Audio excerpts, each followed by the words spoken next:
Hello दोस्तों, welcome to my channel. दोस्तों, अपनी इस वीडियो को स्टार्ट करने से पहले मैं नए आने वाले यूज़र से ये रिक्वेस्ट करूंगी कि वो हमारे चैनल को सब्सक्राइब करके जल्दी से बेल आइकन के बटन को प्रेस कर दें।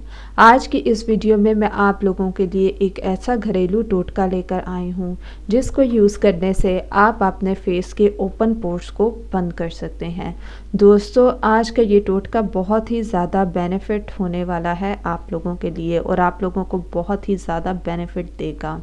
दोस्तों, आप लोगों ने इसके लिए क्या करना है, आप लोगों ने अंडे की सफ़ेदी लेनी है और उसको अच्छी तरह से आपने फेंटना है। फेंटने के बाद आपने उसको अपने फेस पे लगाना है।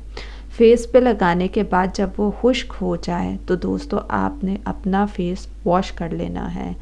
इसको आप वीक में 3 टाइम्स भी यूज़ कर सकते हैं। इसका कोई साइड इफ़ेक्ट नहीं है, बल्कि फ़ायदा ही फ़ायदा है। आपके ओपन पोर्स जितने भी होंगे वो सारे के सारे क्लोज़ हो जाएंगे और इसका रिज़ल्ट भी आपको क्विक मिलेगा। दोस्तों, ये छोटे छोटे इंग्रेडिएंट्स और टिप्स अपने उन दोस्तों के साथ भी शेयर किया करें जिनको इनकी बहुत सख्त ज़रूरत होती है। सो दोस्तों, ये थे आज के हमारे बेनिफिट्स और टिप्स। सो मज़ीद वीडियोस के लिए हमारे चैनल को सब्सक्राइब करके जल्दी से आप लोग बेल आइकन के बटन को प्रेस कर दें।